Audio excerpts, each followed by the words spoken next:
Olá pessoal, bem-vindos à nossa aula de pronúncia, né? Nós vamos dar sequência hoje mais um vídeo com a Emma. Então nessa aula vocês assistirão ao vídeo e nas próximas eu farei os comentários como nós temos feito aí ao longo dessas aulas. Então nesse momento, assistam o vídeo e depois na próxima semana nós voltaremos. Tentem ver se vocês entendem, né? Tentem compreender o máximo possível aí para você também fazer uma autoavaliação da sua evolução. Então assistam a Emma agora e até a próxima semana.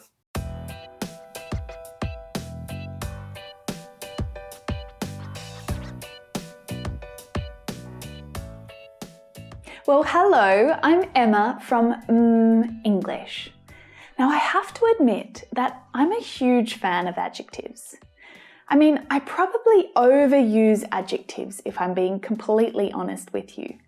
But they are such a beautiful part of any language. They allow you to go into detail, to add colour, flavour and personality to all of your thoughts and your ideas. One of the most noticeable differences between intermediate level English speakers and advanced ones is their use of adjectives. Because yes, you can add meaning to your sentences by using simple adjectives like happy or sad or nice or bored. But life can be so much more spectacular than that, can't it? Your English can be much more colourful than that, right? Using a wider range of adjectives will help you to be more expressive, to show emotions and feelings, and to sound more interesting when you use English. So if you need to refresh your memory about how to use adjectives in English sentences, then check out that lesson up there. But right now, I've got 10 adjectives for you, and I've specifically chosen them because they're adjectives that English learners often mispronounce. They're all a little tricky. There's a few silent letters, some strange vowel sounds, different pronunciation of the same letter in the same word. But don't worry, by the end of this lesson, you're going to have all of these adjectives completely down. You're going to be saying them much more confidently and more often. Let's start with... Now, if you haven't heard this word pronounced before, it looks a little tricky. There's 2 C's and 2 S's. Of course, you know that in English, a C can sometimes be pronounced in the same way as an S. Many of my students, they look at this word and take a guess and say successful, which is a nice try. I can see why you would pronounce it that way.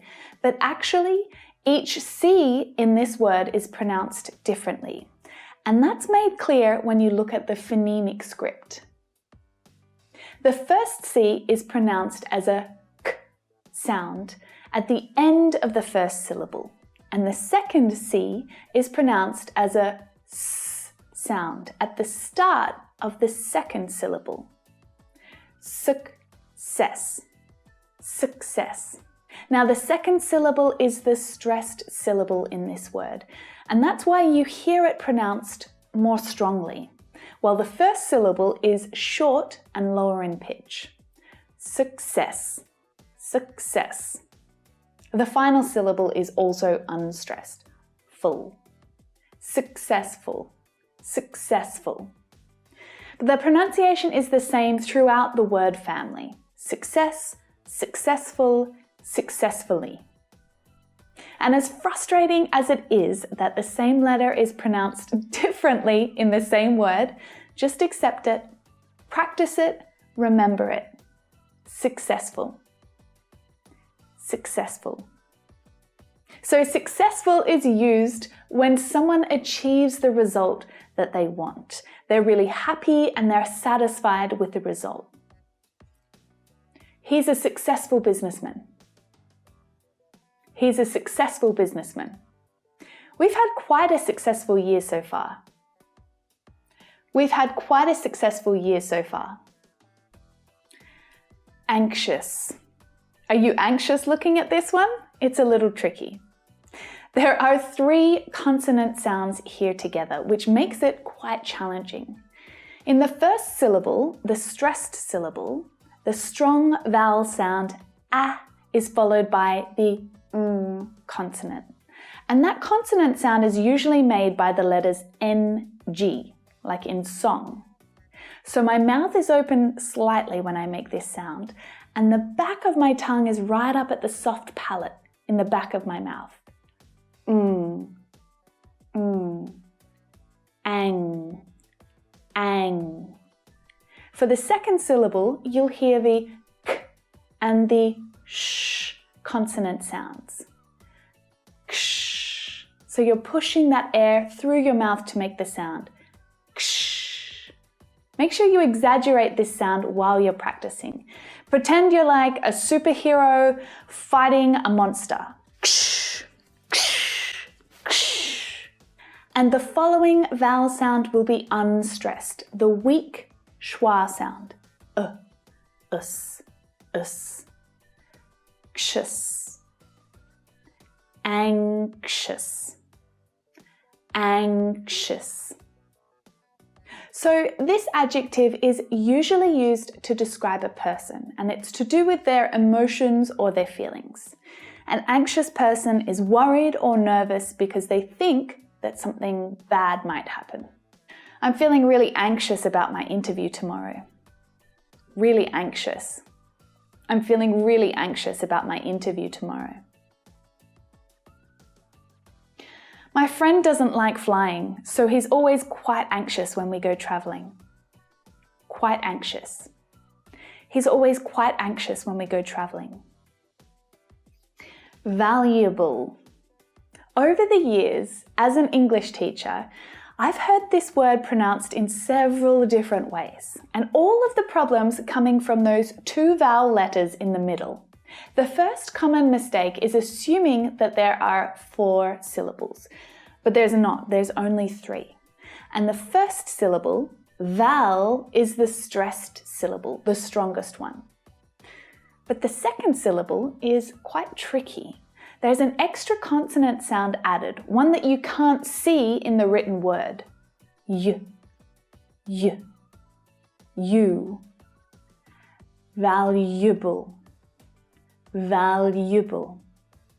So this adjective is really handy to know because it can be used in a few different ways. Now, you often hear this adjective used for things like jewelry or houses or cars to tell that something is expensive or worth a lot of money. My grandmother gave me her sapphire brooch. I think it's quite valuable, though I'd never sell it. It's quite valuable. But this is also an excellent adjective to describe a person's qualities, and often used in a professional context. So valuable can not necessarily be about money, but about how important or useful someone is. James is a really valuable member of our team. A valuable member of our team. That's a valuable piece of advice. Thanks. A valuable piece of advice. Exponential. Now, most of the pronunciation problems with this adjective relate to syllable stress. There are 4 syllables. Exponential. The third is the strongest, though the first one is also stressed. The remaining 2 syllables are unstressed, so they reduce down, they become the schwa sound, which is always short and low in pitch. Exponential. Can you hear how the 2 weaker syllables fade into the background? Exponential. Exponential. This adjective is used when something is increasing or growing really quickly. The company has experienced exponential growth over the last 2 years. Exponential growth. The company has experienced exponential growth. The renewable energy market is growing at an exponential rate. At an exponential rate. It's growing at an exponential rate. Complex. Now in standard British English, there's just one way to pronounce this word, with the stress on the first syllable. Complex. In American English, there's a difference between the adjective, complex, and the noun, complex. But the real pronunciation challenge here is the cluster of consonants that are pronounced at the end. The letter X usually produces a sound that has two consonant sounds pushed together, K and S, which is what makes this sound difficult. Two consonants together is tough. X. The K sound is produced right at the back of the throat, while the S sound is made with the tongue and the teeth at the front of the mouth. So really, creating this sound successfully is about switching between these sounds smoothly. K, S, K, S, X, plex, complex. So this adjective is used to describe something that consists of many different and connected parts that makes it quite difficult to understand or manage. It's a complex issue, but we need to find a solution. It's a complex issue. The relationship between the general manager and the marketing team is quite complex. They've never really seen eye to eye. It's quite complex. Rural. The and the sounds in this word make it a real challenge. But there's actually a little variation between English accents for this word, which is really common. Officially, the correct pronunciation is rural, with a vowel sound as the stressed syllable. But I want to share a little tip with you because in Australia, our pronunciation of this word is much more relaxed. Roo, roo. So if you're having trouble pronouncing this word, put on an Australian accent and say rural, rural, rural, rural. You can use this adjective to describe characteristics of the countryside rather than the city. So usually it's farming land or a small village in the country. So the opposite of rural is urban, which is characteristic of cities and towns. The government will help rural communities affected by the floods. Rural communities. The government will help rural communities. People are moving to rural areas to live healthier lifestyles. Rural areas. That's a bit of a tongue twister, isn't it? Rural areas. People are moving to rural areas. Specific. The stress is on the middle syllable here. And there are two things to pay attention to with this word. One is the consonant cluster at the start of the word. The consonant sounds S and P together. So if you're having some trouble with this, we're going to go to the gym for a minute and do a little workout. Practicing pronunciation is just like training at the gym. We just need to train your muscles in your mouth to be more comfortable doing something a little different. S and P are both unvoiced consonant sounds, and the sound is made by pushing air through your mouth. So I want you to slowly bring these sounds together. S, P, sp, sp, sp. Now are you ready for your workout? Take a deep breath and move back and forth between these sounds really quickly. Ready? Sp, sp, sp, sp, sp, sp, sp. If these consonant sounds are too difficult for you to pronounce, You need to do this workout daily. Now, the second challenge with this word is the final consonant sound, the consonant at the end. Make sure that you finish this word on the consonant sound. Specific. Don't get lazy and forget it. It's not specific, it's specific. And you can use it to explain that something is really exact or detailed. There are some general issues that I need to discuss with you, but there's one specific issue that's quite urgent. One specific issue. There's one specific issue that's quite urgent. If you have any specific questions about the accommodation, then please ask Sarah. Specific questions. If you have any specific questions. Mischievous. There are a lot of vowel letters in this word, which makes it a little confusing to work out how to pronounce each syllable. And which one is stressed? The first syllable is the strongest. The others relax. For some reason, this word is one that native English speakers sometimes get wrong as well. You might hear people say mischievous with 4 syllables, but that's incorrect. There are only 3 syllables here, and the stress is on the first syllable, miss, miss, which means the second syllable reduces a little. The vowel sound is short and fast. Mischief, mischief. There's also 2 difficult consonant sounds here, ch and v. So with both of these consonant sounds, your lip position is really important. So I want you to exaggerate the position of your mouth while you're practicing with me, just to make sure that you're pronouncing and you're producing the correct sound. So for ch, see how my lips are really flared? Exaggerate it, ch, ch. And this sound is controlled by my tongue in a similar way to the t, t sound, the tip of my tongue. But also my tongue is tense all the way along the sides here. And they're pushed up against the inside of my top teeth.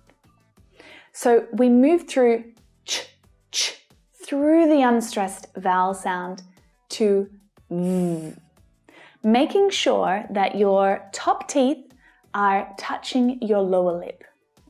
V, chiv, chivous, mischievous, mischievous, mischievous.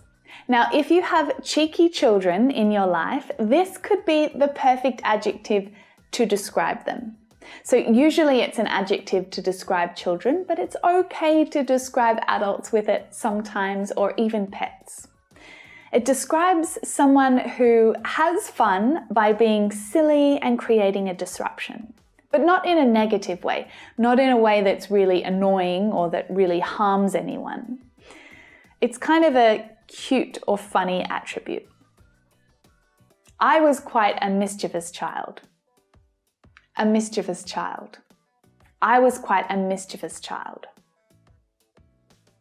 There are a few mischievous children in the classroom. Mischievous children. There are a few mischievous children. Detrimental. Now, this is a wonderful descriptive adjective that means harmful or damaging in some way. So looking at this word, it's the third syllable that is the strongest. And just like exponential, the first syllable also has a secondary stress. So we can hear that one clearly as well, which means that the other 2 reduce. Detrimental. Detrimental.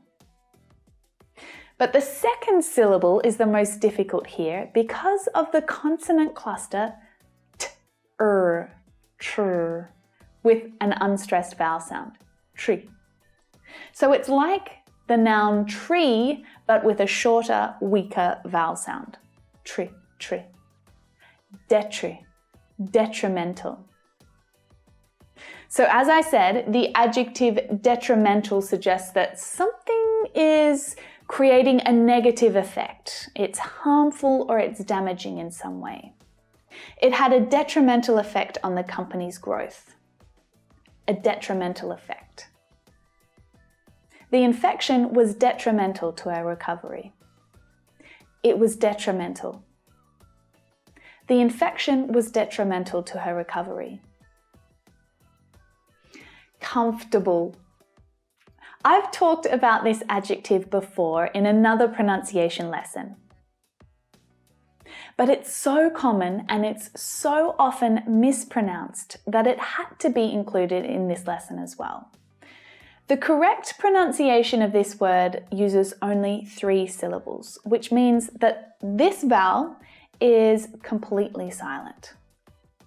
Comfortable. So notice that the first syllable is the stressed one, and the following syllables reduce down to the schwa sound. Comfortable. Now, you may hear native speakers using a tiny extra syllable and say comfortable, which is fine too. It's just a difference in accent or dialect. And you may think that it's easier to pronounce this word with 4 syllables, particularly if it's difficult for you to pronounce the f and t consonant sounds together. Of course, people are going to understand you whatever you say, but please make sure that that syllable is super tiny. Fit, comfort, comfortable, comfortable. So hear how short and quick those schwa sounds are. Comfortable, footable, footable. Like I said, comfortable is the more common pronunciation, so I recommend that you practice using that one. I'm not comfortable doing that. I'm not comfortable. I'm not comfortable doing that. Are you comfortable with the decision? Are you comfortable? Are you comfortable with the decision? Well, that's it. 10 tricky English adjectives that English learners often mispronounce.